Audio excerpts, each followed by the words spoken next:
Hey guys, welcome back to EAK TV. I'm delighted to be here with On Yavin, the CEO of Cointelligence. Welcome. Hello, thank you for having me. How are you enjoying the Decentralized 2018 so far? Actually, I'm enjoying it a lot. I think that it's very professional, and it's actually one of the most professional events that I've been to this year. So what is Cointelligence? Tell us what you guys do and why did you feel the need to find it? Sure, so Cointelligence is a data research and analysis company. We are very much focused on ICOs, STOs, coins, and exchanges. And we also have a section of content that we publish, but it's not news like a media outlet. It's more of professional content, guides, and so on. And the last thing that we're doing, the last but not least, is calling out scammers. We're hunting scams, and we call them out. We call out corruption and every issue that we find with the industry that might affect the industry in a bad way. Okay, so what would you say then is the biggest scams going on right now? Well, I would divide the scam into a few levels. You have the scammers that can be anonymous hackers or some bored kids that are getting a website live and getting as much money as they can from helpless investors. The second level is, for example, ICOs and founders of ICOs that are actually misleading the public by telling them false information, giving them false information. I'll give you one example. They say that they raised $1 million or $2 million, but they didn't actually raise that money. They just want to create FOMO. And whenever we approach these founders and we ask them for any kind of proof because today you can just give a wallet address and that's the first stage, they will not even do that. Another level of scams that I call a scam is, for example, the corrupted advisors that we have. You see advisors that are joining dozens of ICOs, putting their face on the website, but when we approach them and ask them questions about the project, they don't know what we're talking about. They don't even know that they're associated with this or that project because their team managed the whole process and not them. And for me, it's very wrong. There's other levels of scams, but I would say that these are the most problematic ones that I see at the moment. So what areas then does Cointelligence give the most value to its clients, would you say? So I wouldn't say clients, I would say its audience, its visitors, because we don't ask for payment for any of the services that we provide on the website.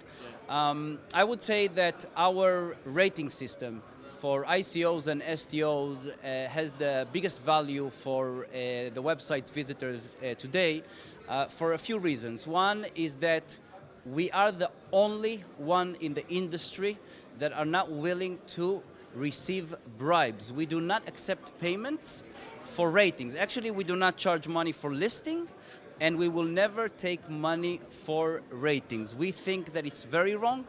We found that, I would say all, but I'm not sure 100%, but let's say that I didn't find one other rating website, and I know more than 100 of them, that is not accepting bribes.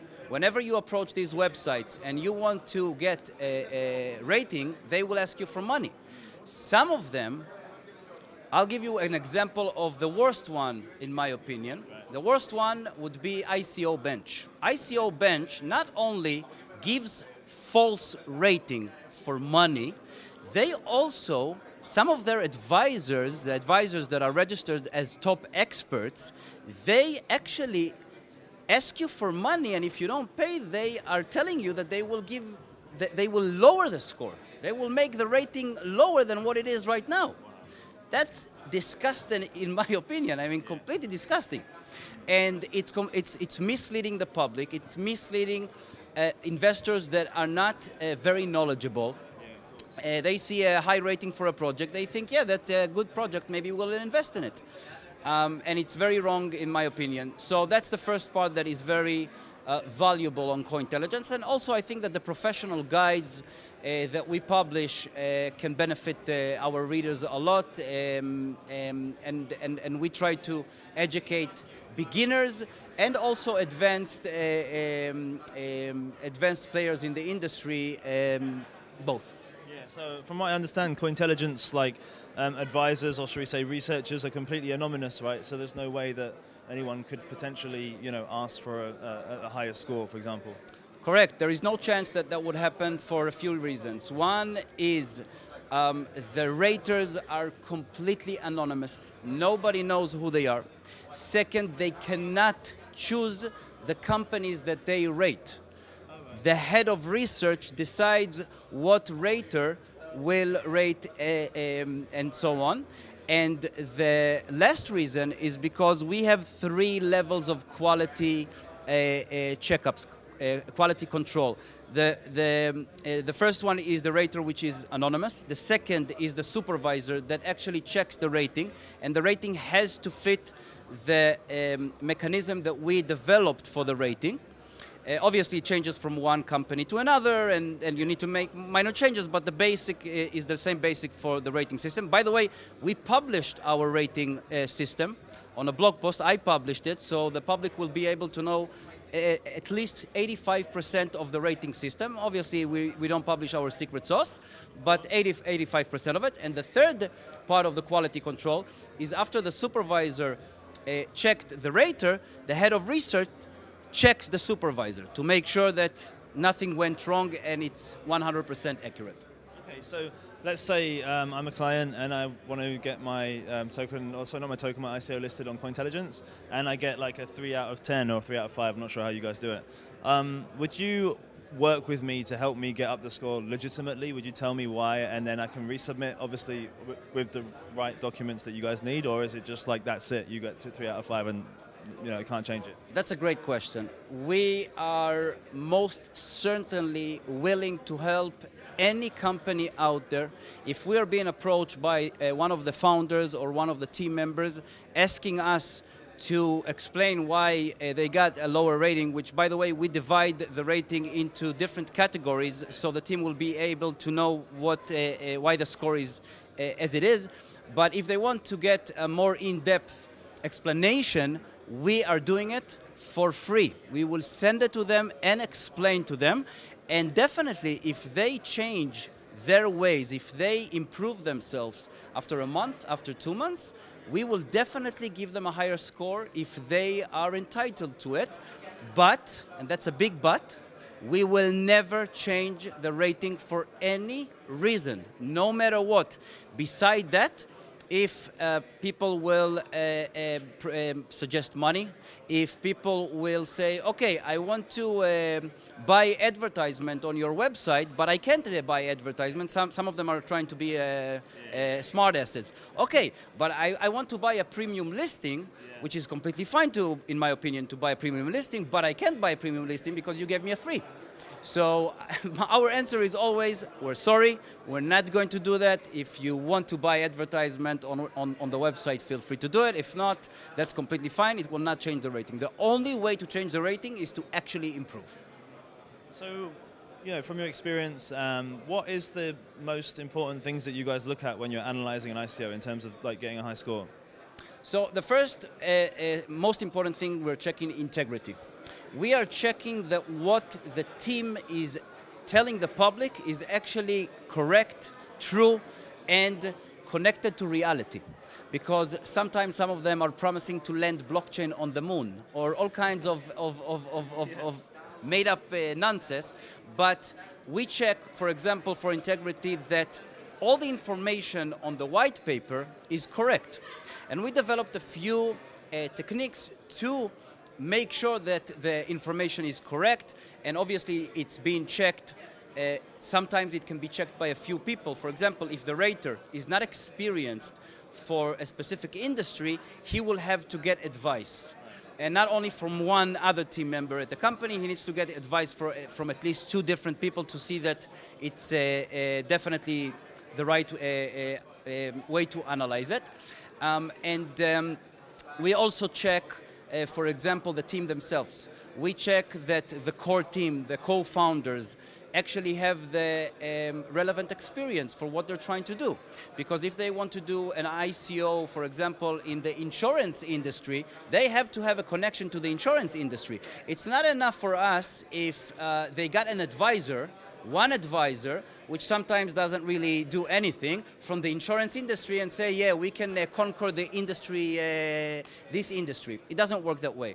Another example is that we're checking if the CEO actually has any experience, not always as a CEO previously in previous jobs, but at least a high-level position.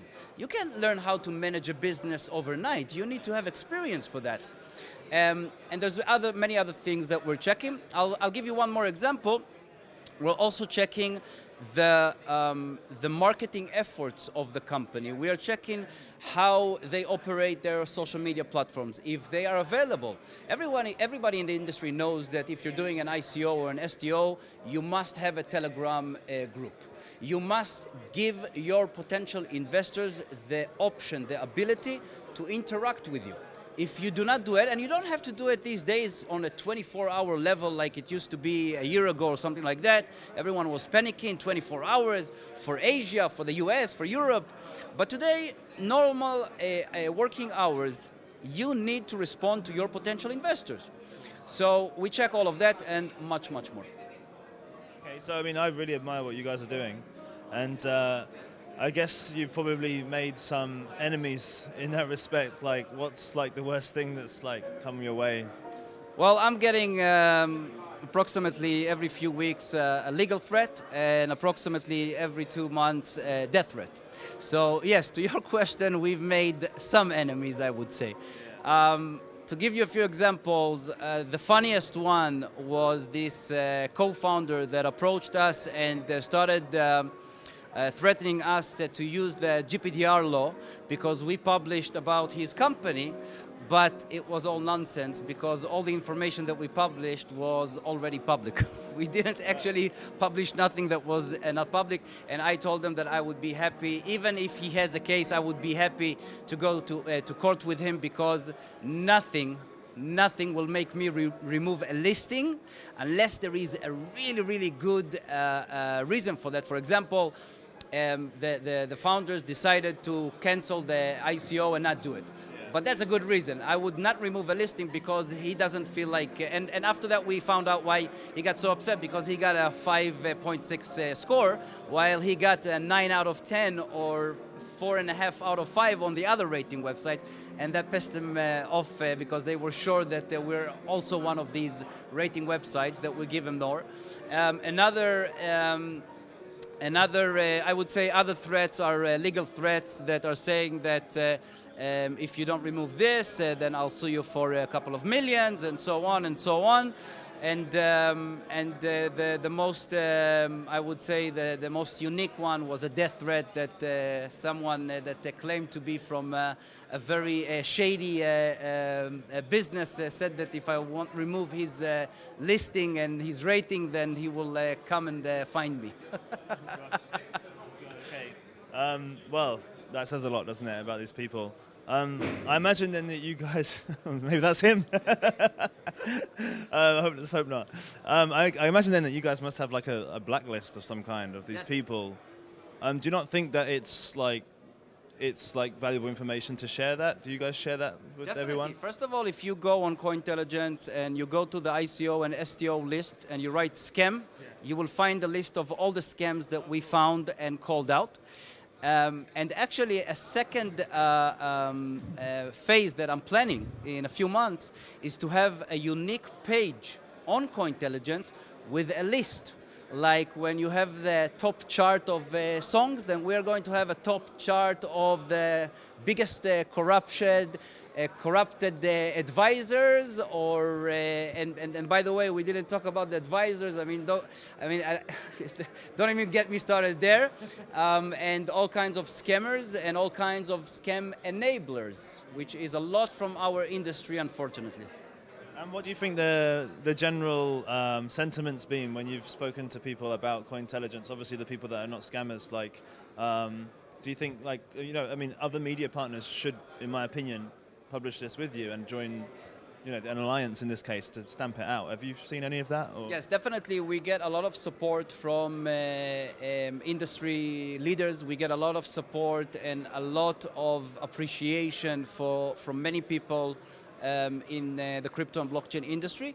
But you also have a few of these people, and I'm not talking about the scammers, you have a few of these people that when we're calling them out on Cointelligence, on social media and so on, they are going like, why don't you mind your own business and don't talk about other people, focus on yourself, and so on and so on. So, but only a few. I would say that the majority is people that really appreciate what we do.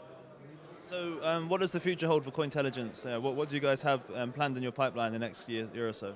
So we are planning to launch our coins rating system and our exchanges rating system. We expect to have at least one of them in the upcoming months.